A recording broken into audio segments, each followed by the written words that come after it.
새벽 함께 받을 말씀 시편 108편입니다.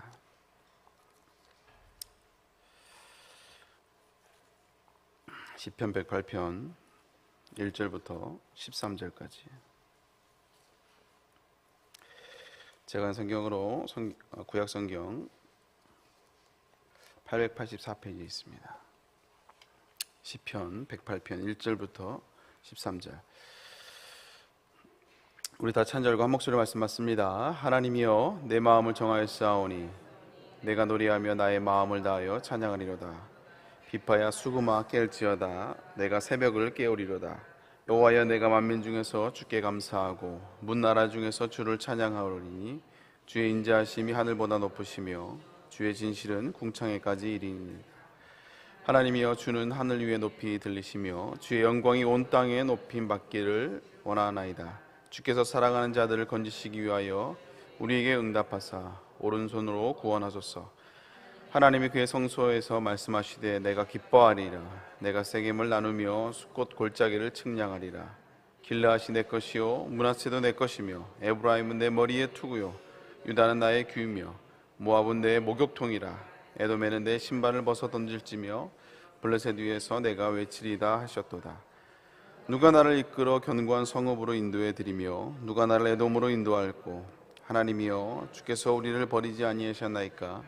여호와여 하나님이여 주께서 우리의 군사들과 함께 나아가지 아니하시나이까.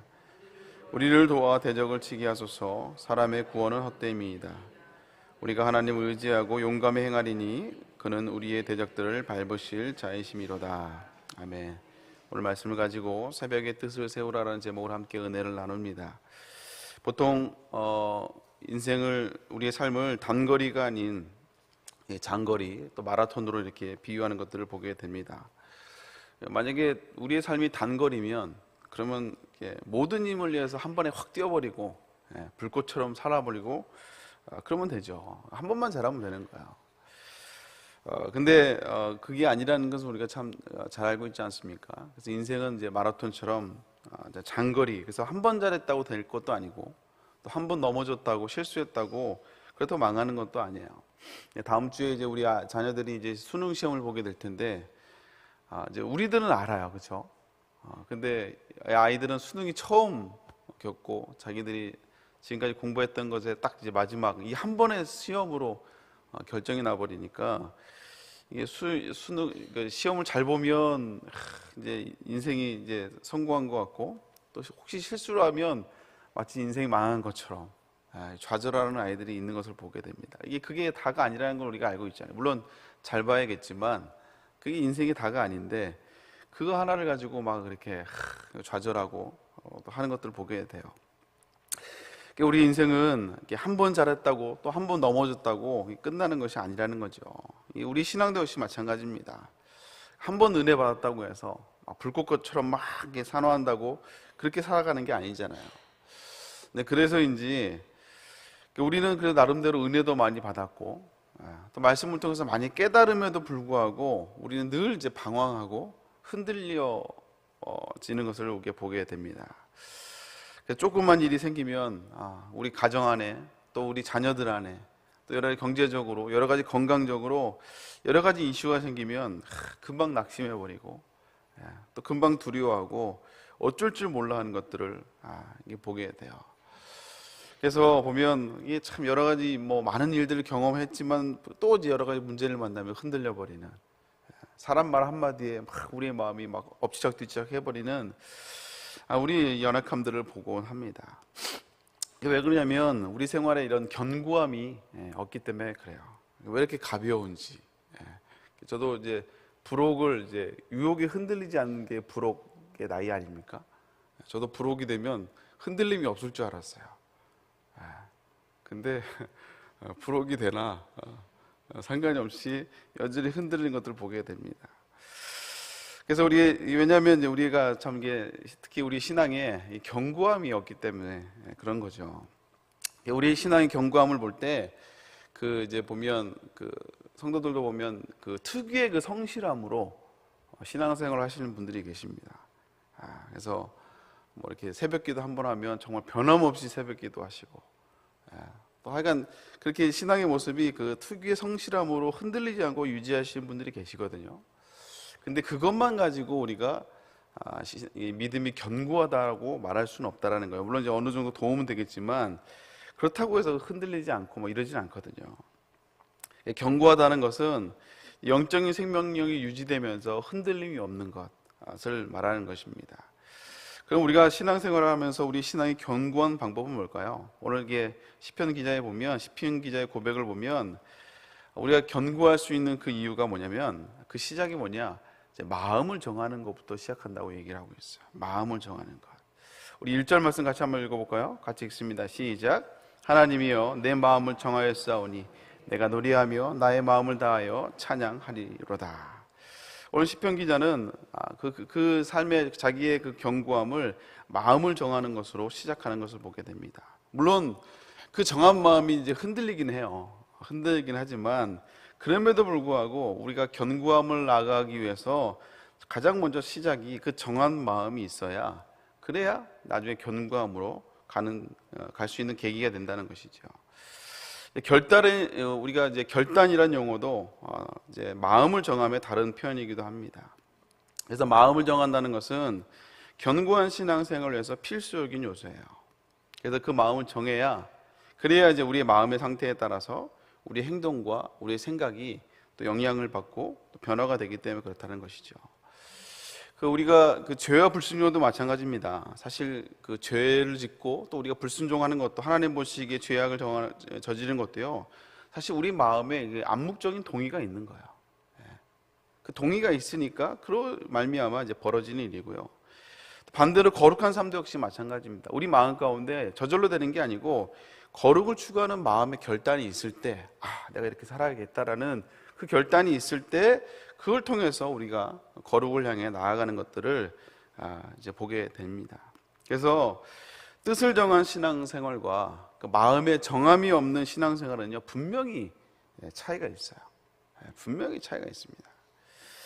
그래서 신앙생활을 오래 했고 또 특유의 그 성실함으로 빠짐없는 신앙생활을 하다 할지라도 견고하지 못한 분들이 계시거든요. 그것은 그 신앙생활을 하고 있지만 그 말씀을 통한 또 신앙의 이런 결단이 없기 때문일 가능성이 참 많아요. 오랜 신앙생활을 했고 성실함으로 예배를 드림에도 불구하고 늘 이제 흔들리시는 분들은 그 말씀을 통한 결단이 없다라는 것이죠. 그래서 이렇게 견고하지 못한 신앙생활을 하신 분들은 신앙생활 오래 했음에도 불구하고 이제 특징이 뭐냐면 하나님 앞에 드릴 삶의 열매들이, 한마디로 말하면 간증이 없다는, 간증의 열매. 내 삶의 열매들이 하나님께 드릴 만한 삶의 열매들을 찾기 힘들 수가 있다는 거예요. 왜냐하면 늘 시련이 겪을 때만, 좋을 땐 좋은데 문제가 생기거나 시련이 생길 때마다, 침체가 생기면 그때마다 우리가 다시 뜻을 꺾고, 그래서 문제나 고난이 찾아오면 그것에 싸우는 것이 아니라 늘 피하고 또 원망하는 태도를 가졌기 때문에, 그러니까 이제 우리 삶의 열매들이 없다라는 것이죠. 말씀을 들어도 내가 듣기 좋은 말씀만 듣고 때로는 나를 찌르는 말씀을 듣지 않고 마음을 정하지 않았기 때문에 그렇다는 것입니다. 그래서 우리는 신앙생활하면서 항상 우리의 마음의 결단, 마음을 정하는, 마음을 확정하는 이 결단이 참 중요한 거예요. 그래서 우리가 말씀을 들었다, 그러면 뭐 새벽에 짧은 말씀을 들었다 할지라도 끝나고 나서는 오늘 말씀 좋았어가 아니고, 말씀을 듣고 나면 작은 결단이 우리 삶 가운데 있어야 된다는 거예요. 아멘입니까? 그래서 하나님 말씀대로 내가 살아야겠다, 말씀대로 순종해야겠다라는 이런 결단이 우리에게 필요한 것이죠. 우리가 잘 알고 있는 다니엘도 그 시작을 보면, 다니엘 1장 8절에 보면 하나님 앞에 뜻을 딱 정하잖아요. 청소년의 나이에 하나님 앞에 딱 뜻을 정합니다. 그래서 왕의 진미와 그 마시는 포도주로 자신을 더럽히지 않겠다는 그 마음의 뜻을 정하고 난 다음에 그 결단이 흔들리지 않는 견고함으로 다니엘을 만들어가는 것을 보게 됩니다. 오늘 이 시편 기자도 역시 마찬가지예요. 아까 우리가 1절에 읽었듯이 내 마음을 딱 정하고 나니까, 그러고 나니까 어떻게 돼요? 이제는 노래하며 내 마음을 다하여 찬양하는 것들을 찬양한다고 고백하고 있는 걸 보게 됩니다. 마음을 정하고 나니까 그 뒤에 딱 감격이 터져 나오는 것을 보게 돼요. 사실 이 시편 기자는 오늘 이게 시편기 기록할 때 이 다윗은요, 뭔가 지금 기적을 경험하거나 자기 삶 가운데 엄청난 하나님의 역사를 경험한 상황이 아니에요. 여전히 문제 가운데 나와 있고 여전히 두려움 상황 가운데 놓여 있는 상황이라는 것을 우리가 이제 후반부의 고백을 통해서 볼 수 있거든요. 우리 11절 말씀 한번 읽어볼까요? 우리 11절 같이 읽습니다. 시작. 하나님이여 버리지 아니하셨나이까? 우리의 군대들과 함께 나아가지 아니하시나이까? 오늘 지금 다윗의 고백을 보면 마치 하나님이 나를 버린 것 같은, 그리고 분명히 하나님이 우리가 같이 가는 거 아니에요? 우리의 군대와 나와 같이 싸우고 있는 거 아닙니까? 라고 지금 반문하고 있어요. 분명히 하나님이 나와 싸우고 있는데 상황은 그렇지 않은 거예요. 그렇게 고백하고 있는데 마치 하나님이 나를 버린 것 같은 그런 두려움 가운데 여전히 이런 여러 가지 문제 가운데 있는 다윗의 상황을 우리가 알 수 있다는 거예요. 그래서 그 두려움으로 인해서 너무나 힘든 상황이지만, 그러나 오늘 다윗은 뭐라고 얘기합니까? 오히려 그 두려움 속에 있는 것이 아니라 내 마음을 확정해서 하나님의 선하심을 붙들겠다고 오늘 다윗은 노래하고 있다는 거예요. 하나님이 인도하고 계심을 선포하고 있다는 것입니다. 근데 마음의 확정이 없으면 그때그때 상황에 따라 이게 흔들려가는 그런 모습들을 보게 돼요. 그러니까 삶에 감격이 없죠. 문제가 해결될 때만 잠깐 기뻐하고, 또 어려움이 찾아오거나 신앙이 흔들려 버리면 또 이제 다시 좌절해 버리고, 그런 우리의 반복되는 모습들을 보게 됩니다. 그래서 이사야 26, 3절에도 주께서 심지가 견고한 자를 평강으로 지키신다고 말씀하고 있거든요. 그래서 하나님 앞에 뜻을 정하고 흔들리지 않으려고 애쓰는 사람에게 하나님이 당신을 많이 경험할 수 있는 그런 은혜를 우리에게 허락하겠다는 그런 의미가 되기도 하죠. 사랑하는 성도 여러분, 오늘 이 새벽에 작은 것부터 마음을 정하며 살아갈 수 있기를 주님으로 축복합니다. 그러면 뭐가 돼야지 내 마음에 기쁨이 생기는 게 아니고, 뭔가 변화해야지 그래 내 마음에 안심이 되고 그 다음에 하나님을 찬양하는 게 아니라, 하나님이 나를 신실하게 인도하고 계심을 내가 먼저 믿고 그 믿음으로 작은 결단을 하는 거예요.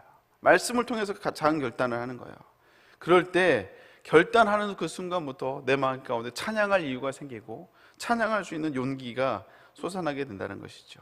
하나님이 그래, 맞아, 하나님이 내 삶을 인도하고 계시고 여전히 나를 도와주시고 나와 함께 하신 하나님이라는 사실을 다시 고백하고 다시 찬양할 수 있게 되며 감사가 밀려오게 된다는 것입니다. 기독교 역사에 보면 사막 교부 때부터 한 1500년 이상 동안 그 교부들이 이 시대를 따라서 어떤 것이 그리스도인들에게 가장 큰 죄가 될까라는 것을 고민을 했어요. 그래서 교부들이 결정한 죽음에 이르는 7가지 죄가 있습니다. 죽음에 이르는 7가지 죄. 근데 그 죄의 내용이 보면 엄청난 게 아니에요. 교만, 시기, 분노, 나태, 탐욕, 탐식, 정욕, 이게 이제 그리스도인들을 죽음에 이르게 하는 병이라고, 죄라고 이렇게 교부들이 말하고 있습니다. 사실 이 죄들은 어찌 보면 그렇게 이게 죽음에 이르기까지 할 죄인가? 교만과 시기가 그렇게 심각한 죄인가? 근데 이 교부들이 말하고 있는 기독교 역사에서 1500년 이상 내려온 이 7가지 대죄를 대죄라고 얘기하고 있는데, 이것은 우리 삶 가운데 은밀한 곳에서 성도들 넘어뜨리고 무너뜨리는 것이거든요. 그리고 개인의 영혼뿐만 아니라 공동체를 무너뜨리는 죄가 되기 때문에 그래요. 제가 최근에 다시 읽고 있는 책 중에 하나가 이제 제리 브라이스가 쓴 크리스천이 이겨야 될 마음의 죄라는 책이 있거든요. 거기 보면 그분은 이제 13가지 죄를 얘기하고 있는데, 그분이 크리스천이 죄를 짐에도 불구하고 죄에 대해서 심각성을 느끼지 못하는 이유가 뭐냐면, 크리스천들이 죄가 죄인지를 모르기 때문에 그렇다는 거예요. 큰 죄만 죄인 줄 알고, 이게 우리가 넘어지는 대부분의 죄가 뭐냐면, 이 정도는 괜찮겠지 하는, 다 그러지 하면서 하는 그냥 가볍게 넘어가는 죄악들이 사실 우리가 심각하게 받아들여야 된다는 거예요. 그래서 제리 브리지스는 그 죄를 이제 교묘한 죄라고 표현합니다. 세련된 죄, 교묘한 죄. 그래서 뭐 13가지를 얘기하고 있는데 뭐 걱정과 좌절, 불만족, 감사하지 않음, 시기와 질투 이런 등 13가지를 이야기하고 있거든요. 그러니까 우리가 그 7가지 대죄뿐, 이게 그리스도인들을 죽게 하는 7가지 대죄뿐만 아니라 여기서 말하는 제리 브리지스가 얘기하고 있는 13가지 죄악들도 보면 그렇게 심각한 죄악들은 아니에요. 우리가 봤을 때 감옥에 갈 만한 죄들은 아니거든요. 근데 그것들이 그리스도인들을 넘어뜨리게 하고 무너지게 하는 요소가 된다는 것이죠. 결국 그러면 우리 마음 가운데 이런 작은 것 같지만 이 교묘한 죄, 세련된 죄가 우리가 찾아올 때 우리 마음에 살 때 우리 마음에 그때마다 결단을 하는 거예요. 결단을. 만약에 욕심이 찾아온다, 그때 마음의 결단을 해버리는 거예요. 욕심내지 말고 그냥 하나님께 드려버리면 그럼 쉽거든요. 그냥 결단하면 돼요. 결단하면. 내 마음속에 교만한 마음이 들고서 교만한 마음이 들으면 하나님의 말씀이 안 들립니다. 자꾸 말씀을 판단하거든요. 그때 그럼 결단해버리면 되는 거예요. 내가 맨 앞자리 와서 말씀을 내가 받아 적겠다. 결단하면 됩니다. 누군가의 섭섭함이 들어오고 미움이 생길 때 마음을 결단하면 내가 그냥 사랑해줘야지, 내가 품어줘야지, 내가 이해해줘야지, 그냥 결단하면 돼요. 내가 더 섬겨야지, 내가 더 잘해줘야지, 결단하면 돼요. 그러면 그 교묘한 죄, 그 세련된 죄를 우리가 이길 수 있게 된다는 것이죠. 이게 바로 결단의 능력입니다. 오늘 시편 기자는 마음의 두려움 가운데 있는 것을 내가 그렇지만 내가 마음을 정하겠다라고 얘기하고 나니까 오늘 시편 기자의 그 적극적인 그 표현이 뭐예요? 이제는 내가 하나님을 찬양하며 새벽을 깨우겠다고, 새벽을 깨운다고 말하고 있어요. 새벽을 깨운다. 눈을 뜨면 상황이 변한 게 하나도 없고 여전히 죽음의 위협이 그를 기다리고 있으며 여전히 하나님이 아무것도 안 한 것 같고 대적이 자기를 죽일 듯이 쫓아오지만 그러나 마음을 결단한 이 시편기 다윗의 고백은 뭡니까? 내가 오히려 새벽을 깨운다 이거예요. 새벽이 찾아오기가 두려웠고 눈뜨기가 두려웠던 이 시편기자 다윗이 오히려 마음을 정하고 나니까 변한 건 하나도 없지만 오히려 새벽을 깨우겠다고 오히려 적극적으로 표현하고 있는 오늘 다윗의 고백을 우리가 살펴볼 수 있다는 것이죠. 사랑하는 성도 여러분, 우리의 삶이 변해야지만이 내 지금 두려운 상황이 끝나야지만이 우리가 감사를 할 수 있고 하나님을 고백하는 것이 아닙니다. 오늘 말씀을 통하여 우리가 견고한 신앙을 갖기 위해서 우선 가장 먼저 마음의 결단부터 할 수 있는 저와 여러분 될 수 있기를 주님으로 축복합니다. 여러분 마음 가운데 요즘 신앙생활하면서 걸리는 부분이 있다면 그 결단하시면 돼요. 또 말씀을 통해서 매번 우리가 들려진 예배 때마다 말씀이 선포될 때 또 여러분이 말씀을 묵상할 때 하나님이 주시는 그 메시지, 작은 메시지에 마음을 결단하면 됩니다. 마음을 결단하면 돼요. 그럴 때 그 마음의 결단을 통해서 이제 흔들림이 아닌 견고함으로 우리의 삶에 우리 신앙이 성숙해짐을 경험하고 그걸 통해서 살아계신 하나님을 다시 만날 수 있게 된다는 것이죠. 사랑하는 성도 여러분, 이 새벽에 다시 한번 결단할 수 있는, 오늘부터 마음에 걸림이 있다면 그 부분을 하나님 앞에 결단하며 드릴 수 있는, 나아갈 수 있는 저 여러분 될 수 있기를 주님의 이름으로 축복합니다. 함께 기도하겠습니다. 사랑의 하나님 감사드립니다. 오늘 시편 기자의 고백처럼 하나님, 내 마음을 정하였사오니 내가 노래하며 나의 마음을 다하며 찬양하리로다. 이 고백이 우리의 고백이 될 수 있도록 주여 인도하여 주시옵소서. 우리가 여러 가지 이것이 변화에 대해 우리가 찬양할 수 있고 이것이 회복이 되어 우리가 감사할 수 있다고 우리가 아버지 쉽게 얘기하지만 그런 것이 아니라 우리가 감사와 또 하나님의 인도하심을 또 오늘 시편의 기자의 고백처럼 새벽을 내가 깨우리라고 고백 선포하고 나가는 이 다윗의 고백이 우리의 고백이 되기 위해서 이 새벽에 우리의 마음의 걸림을 먼저 결단하며 나아갈 수 있는 귀한 성도들 될 수 있도록 주여 인도하여 주시옵소서. 아버지, 이 시간에 마음을 정하며 나아갈 수 있는 성도들 될 수 있도록 주여 인도하여 주시옵소서. 감사합니다. 이 새벽에 나갈 때 귀한 예물을 드리며 나아간 성도들 하나님 함께하여 주옵시고 여러 가지 아버지 모든 아버지 기도의 제목들 하나님 응답하여 주시옵소서. 함께하여 주시옵소서. 작정 예물로 드립니다. 자녀를 위해서 기도하며 여러 가지 배우자를 놓고 기도하고 여러 가지 아버지 아버지 사업장을 놓고 기도합니다. 건강을 위해서 기도하며 또 여러 가지 아버지 수능을 아버지 보는 자녀를 위해서 기도합니다. 하나님 강하고 담대함으로 함께하여 주시옵소서. 함께하여 주옵소서. 아버지 실수하지 않게 하여 주옵시고 하나님이 인도하실 그 선하신 하나님을 바라보며 마음을 결단하며 나아갈 때 아버지 담대함으로 시험 보게 하여 주옵시고 두렵고 떨림이 아니라 확신 가운데 나아갈 수 있도록 인도하여 주시옵소서. 성경을 드리며 일천번째 예물을 드립니다. 아버지, 매일같이 드려지는 귀한 제목 가운데, 기도 제목 가운데 하나님 응답하여 주옵시고, 선하신 하나님을, 신실하신 하나님을 고백하며 나아갈 때 아버지, 그 저들의 고백을 통하여 살아계신 하나님을 간증하는 간증의 주인공이 될 수 있도록 주여 인도하여 주시옵소서. 담임 목사님 건강을 붙잡아 주옵시고, 특별히 아버지 수험생들을 위해서 기도회, 특별 저녁 기도회 인도하기 시는 담임 목사님 능력으로 붙잡아 주옵시고, 특별히 천하 예배 말씀을 통하여 다시 한번 생명의 말씀을 증거할 때 성령의 두루마기로 입혀주시고, 말씀을 통하여 온 성도가 말씀으로 하나 되는 또 결단하는 귀한 시간 될 수 있도록 주여 인도하여 주시옵소서. 감사드리며 함께 하시고 믿사하고 예수님의 이름으로 기도 올리옵나이다. 아멘. 하늘에 계신 우리 아버지여, 이름이 거룩히 받으시오며 나라의 마옵시며 뜻이 하늘에서 이루어진 것 같이 땅에서도 이루어지이다.